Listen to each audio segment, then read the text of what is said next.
Well, welcome back. We're glad to have with us and appreciate Holly May and Larissa Martin. Holly May is signing now. Chaplain Denny. Thank you, Governor.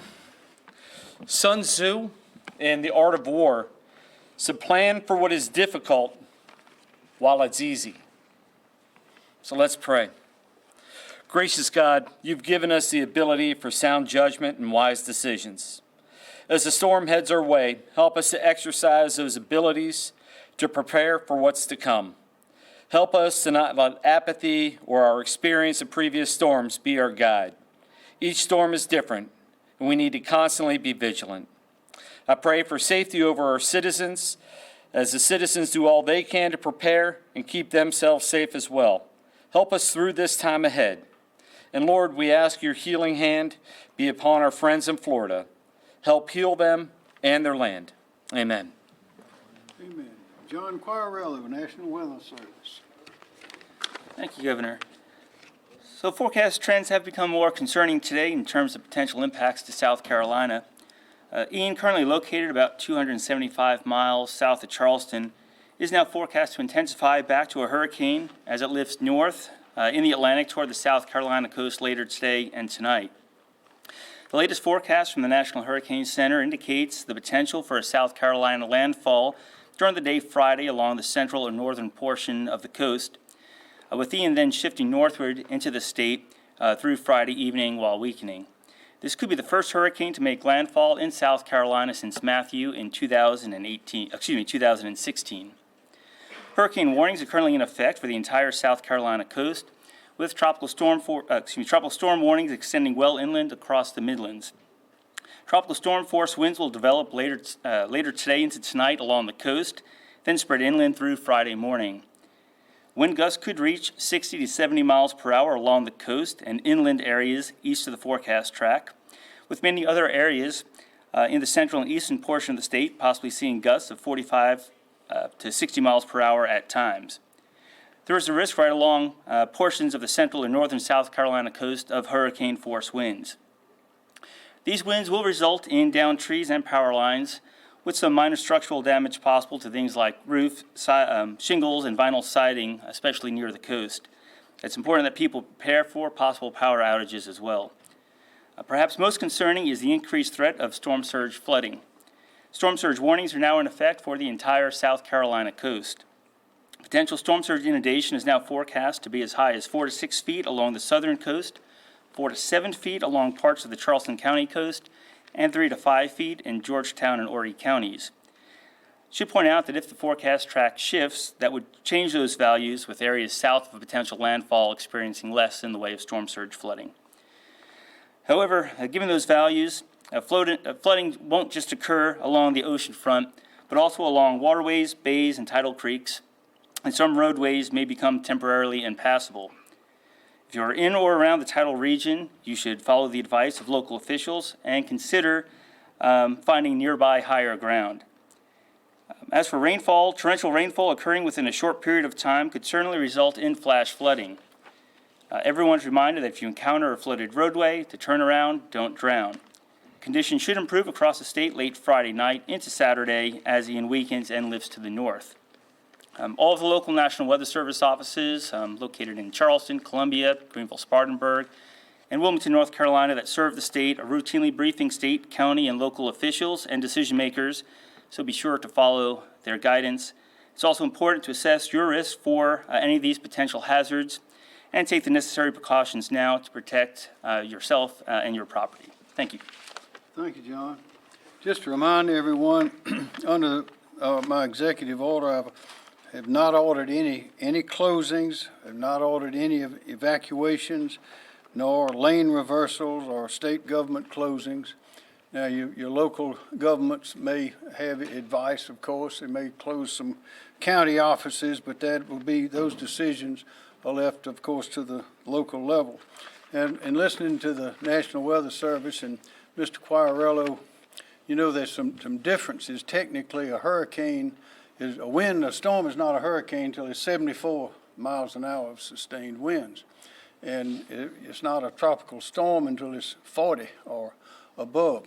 doesn't make much difference whether this comes in at hurricane strength or below it storm strength or somewhere on the line, because it's going to be blowing strong winds. And it's going to be all over the state at different levels, as you can see if you go and look at those maps. But we know we're going to have a lot of water. We're going to have, this is going to come in, we're having this, Ian is going to arrive in strength about 8 o'clock tomorrow morning, and it'll be here until about 8 o'clock tomorrow night at top strength. So high tide in Charleston is at noon tomorrow. So we know there's going to be water, a lot of hot water in Charleston at noon. They know that too. I spoke to John Mayor Tecklenburg this morning. In fact, I think I've spoken today to most of the mayors along the coast, as well as our congressional, the Senators Scott and Senator Graham, and my office has been talking with others. I spoke to Congresswoman Mace, but everyone is on the same page. Everyone is reading the same information, and of course our team here is tightly involved with all of the county organizations and the county offices, and we know what's coming. So there's a little bit of wiggle room in exactly how strong the rains and how strong the wind will be. But the biggest variable is human reaction, is people failing to take the necessary precautions. That's the real danger that we have, is human error. So again, all of us want to urge everyone in our state to take a look at those maps, to pay attention, to see what is going to happen in your area. Some will have more wind than others, some will have more rain than others, but you can get that information if you go to those official sources, and don't go to the others, because there's always a lot of misinformation or sometimes outdated information that's going around. We know this is going to be a serious storm, but we also know, based on our preparations, which are now moving, we're not preparing anymore, we're acting now.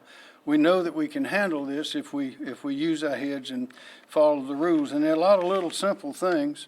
If you have to go to the store, if you're running out of something, go ahead and do it while we have time before it starts raining real hard. Don't drive on roads. If you can't see the pavement, don't drive on the road. And remember, even on highways, that you get up to high speeds, everybody's heard of hydroplaning, where a car can be slipping on the water, and that's very, very dangerous. Be sure, call your family, call your loved ones, tell them where you're going to be.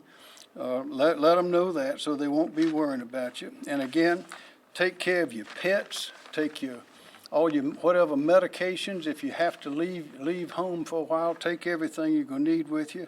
Stay inside. If the wind's blowing, it could blow something right on you. You see it blowing the shingles off of roofs. You also see it knocking down winds. Take items inside, loose items that might be blown around by the wind. Take those inside with you. Don't let those become projectiles on people. And I think we could be all right. I've spoken to Governor Cooper in North Carolina and Governor Kemp in Georgia, and we've also had communications with Governor DeSantis's office, and we're all ready to send whatever we need to wherever it needs to go if we don't need it ourselves. So this is really a remarkable full team effort. Everybody's involved. And of course, you are highly familiar with those of us who've been having these sessions with you day in and day out, and we'll continue to do that. But so again, we're prepared, but people, be careful. Be careful, be smart. Don't be a statistic, and we'll do just fine. Mr. Stinson. Kim Stinson, Director, South Carolina Emergency Management Division. The State Operations Center, where we're at right now, is currently staffed, and we'll move to a 24-hour operation tomorrow. Our priorities include support to counties and contingency planning for possible transportation, sheltering, supply, and equipment missions, as well as an active public information operation to keep citizens informed. We continue to have daily conference calls with county emergency managers to share information and identify any unmet needs. We currently have a few requests for sandbags and high water vehicles, which are being filled, and then currently we have not received any reports of significant damage. very much in line with what the governor's just said. We would ask everybody in finalizing their storm preparations, keep in mind several points. Residents in low-lying areas prone to flooding, particularly along the coast, should have a plan to move to higher ground if their homes become unsafe. And local agencies are opening emergency shelters based on the need and the storm conditions. And the shelter locations, when open, will be posted on our website at scemd.org and on our mobile app, the South Carolina Emergency Manager. Certainly be aware of flash flooding. If there's a possibility of a flash flood, move to higher ground. Don't wait to be told to do that. Take action. And certainly if time allows, prepare your home for a flood by moving essential items to an upper floor. Bring in outdoor furniture, disconnect electrical appliances, and be prepared to turn off gas, electricity, and water. And then certainly don't walk through moving water. 6 inches of moving water can make you fall and certainly could cause some serious problems, especially if it's moving water. Certainly, and the governor's already talked about this, do not drive into flooded areas. If floodwaters surround your car, you should abandon the car and move to higher ground if you can do that safely. You and your vehicle can easily be swept away. Certainly have ways to get emergency information, make that available. Examples include the NOAA weather radio, code red, notifications, wireless emergency alerts that you can get over your mobile phone and mobile devices. Make sure your devices have backup batteries and extra chargers. If there's a high wind or tornado warning is issued for your area, get indoors to a pre-designated location, such as a basement, storm cellar, or the lowest building level. And if there's no basement, go to the center of an interior room on the lowest level, away from corners, windows, doors, and outside walls. In a vehicle or mobile home, get out immediately and go to a more secure structure. If there's no shelter or structure nearby, lie flat in the nearest ditch and cover your head, and do not attempt to drive a tornado. Also, as the governor mentioned, follow trusted, verified sources for the latest news, and be prepared to follow the instructions of state and local public safety officials. And then finally, another reminder that this is not just a coastal event, and we expect this storm to impact all of South Carolina over the next several days. Thank you, sir. Yes, sir. And an expression we've used lately is run from the water and hide from the wind, because this wind will really be blowing and can blow things on you. And so we must be careful. And Mr. Stinson reminded me of that water. If you're in a vehicle that has electric windows, they will not open if you get under the water. So you don't want to be underwater. You don't want to slide off a road into a ditch full of water, because you might not be able to get the doors open, and the windows, the electrical windows, all those circuits will not work. So this could be very dangerous for those kind of reasons as well. So I want everybody to think and be careful what you're doing. General McCarty.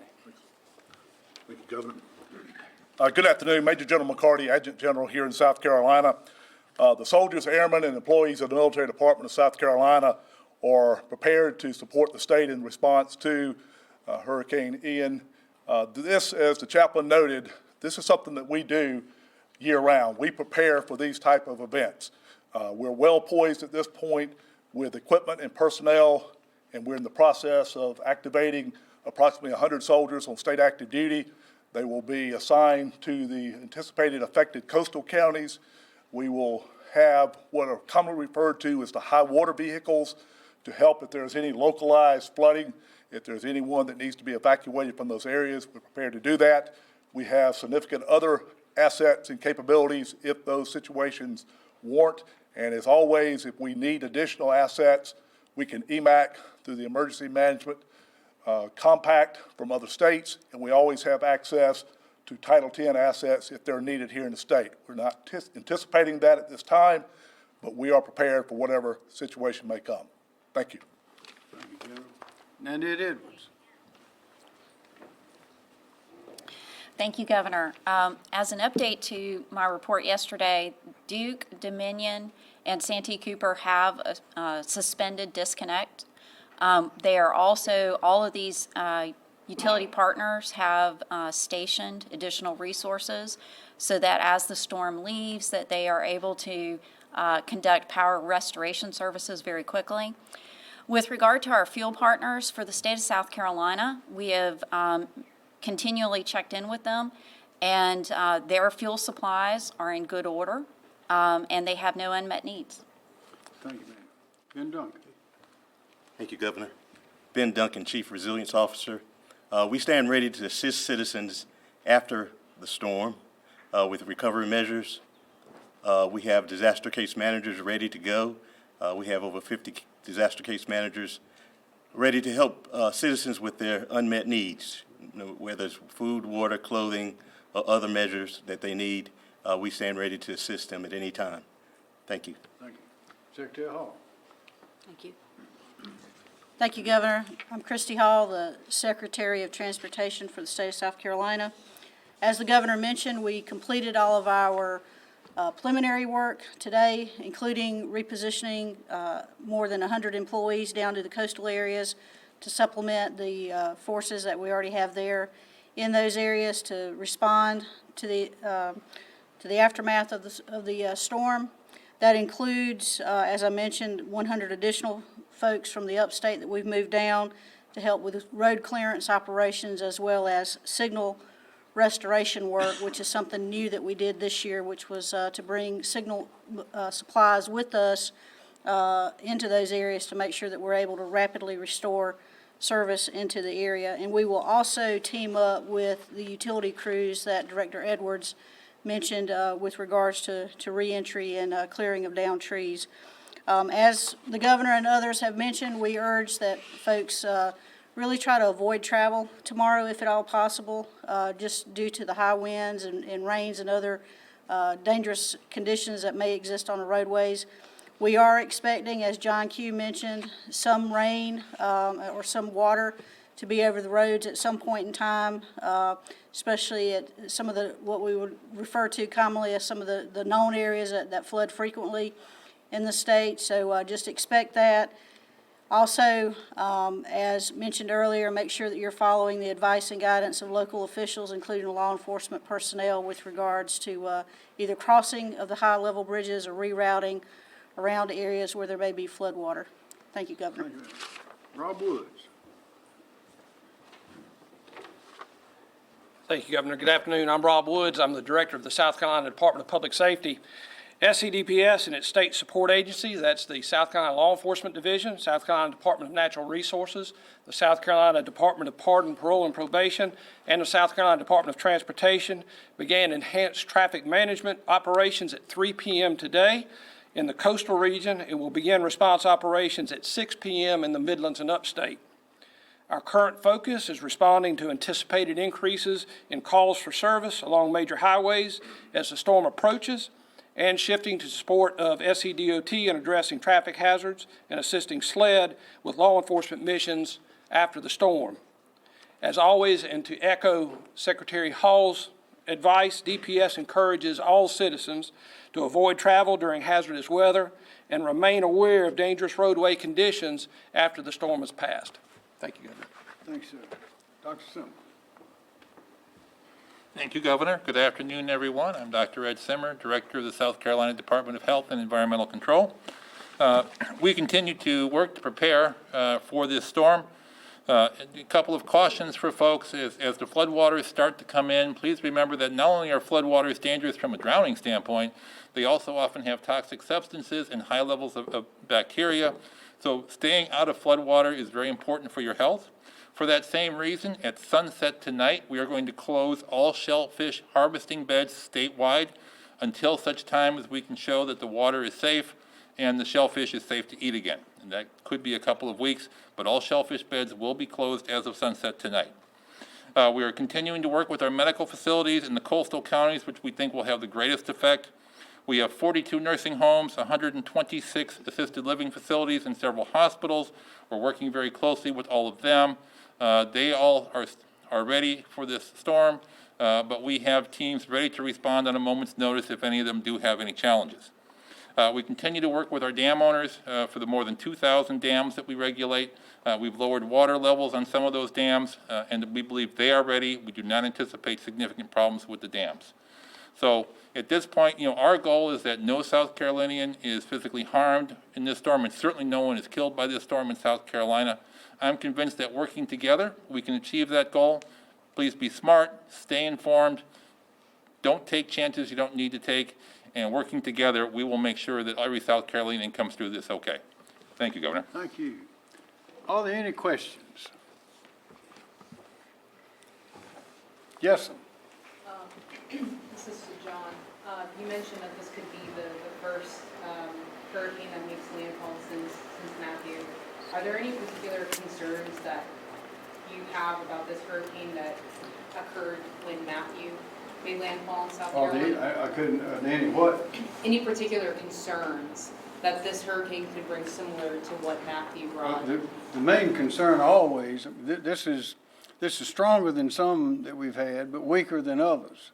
But the concern is always human error and people taking chances, people riding on the roads where they can't see the road, trying to go out in a hurry to get medication or to take care of, or to do something that could have done before the rain and the wind were upon us, and doing it at the last minute. When hurricanes, whether it's a hurricane or tropical storm, you need to prepare. And that's this great team that we have here in South Carolina is fully prepared. We've prepared and gone through a lot of hurricanes and storms over the years, but it's always something that's unexpected that typically could have been avoided if people thought a little more. Now, if a huge hurricane comes in, it's going to do some damage. We can't stop Mother Nature, but we can take care of ourselves, and that's why we try to sound the alarm and ask people to be prepared. Yes, sir. For John, just when and where can we expect the worst of this tomorrow? Conditions will start deteriorating tonight as the tropical storm force winds start spreading in. The wind field around Ian is very large, so it's not just confined right to the center. So it's the radius of the wind is very large. So even well ahead of its approach, we're going to start seeing those tropical storm force winds develop. So conditions will deteriorate through the night tonight and tomorrow morning. We'll probably expect the worst conditions throughout the day tomorrow. In terms of rainfall could certainly begin along the coast, later today through tonight, and then it's going to spread inland as well. So the heavy rainfall threat, the flash flood threat begins tonight and will continue through tomorrow. The storm surge threat appears to be greatest probably right around the time of high tide tomorrow, which is late morning, early afternoon for a good portion of the coast. That's when we're most concerned about the storm surge inundation. And then the isolated tornado threat looks like would be late tonight into tomorrow. So that's the timing. These are a little bit faster than what we were discussing yesterday. So the arrival of those tropical storm force winds, and that's due to a faster forward motion of the storm and those larger expanding wind fields getting here a little bit sooner. So things are sped up just a little bit compared to what we were seeing yesterday. More questions? Yes, ma'am. For you or for Director Stenson, Charleston's mayor said he's nervous about some complacency given how the path has changed. Is that something that you all are concerned with as well, especially for coastal residents? We're always concerned about complacency. I spoke to Mayor Tecklenburg earlier today. We spoke at the last hurricane. Director Stenson. No, I understand that. It's a good question, and that's always an issue in terms of this sort of situation. But the messaging that's gone out over the last 72 hours has basically been the same thing. If you live in a low-lying area or along the coast, is that you need to consider moving to higher ground. The local emergency managers have been putting that out, the county administrators, the public information folks. So we're on the same page there. And so much of emergency management has to do with personal preparedness, the individuals and businesses. But at the end of the day, it's their decision. They've got to make that decision, and all we can do is inform that decision. And that's, again, what we're doing here today. I'll add to that I've been in contact myself with about 14 or 15 of the mayors along the coast, and I know people here have been in touch with with them and their offices as well as the county offices as well. And all of the official people are highly alert and prepared. We just want to, again, urge all the citizens to take care because you can get hurt in a storm like this. Questions? Yes. Major General McCarty, can you tell us a little bit more about where assets have been positioned on the coast? Are you focused around some of these areas that storm surge could be the worst at? Yeah, we'll have in Charleston County, Dorchester, Beaufort, Berkeley, and normally we either initially stage at the local armory or at a facility designated by the county that will give us the ability to be flexible. And we can expand both in our capabilities in terms of response to other parts of the low country on the coastal plain as necessary. But those will be the initial sites that we will occupy. Are there any focuses like hospitals or some of these assisted living facilities that you guys maybe focus on? What we have done in the past is when, if emergency responders could not get into an area or someone needed to be evacuated from an area that was closed off due to high water, we're able to get in. Normally, we either our LMTVs or support local authorities who may have boats, but it's really kind of the last resort to try to move people out of these affected areas. Depending upon the storm, we'll certainly gauge, how much we may be needed, but it's more of a precautionary event versus what we know will happen. It's just more of a precautionary at this point. More questions? All right. Thank you very much.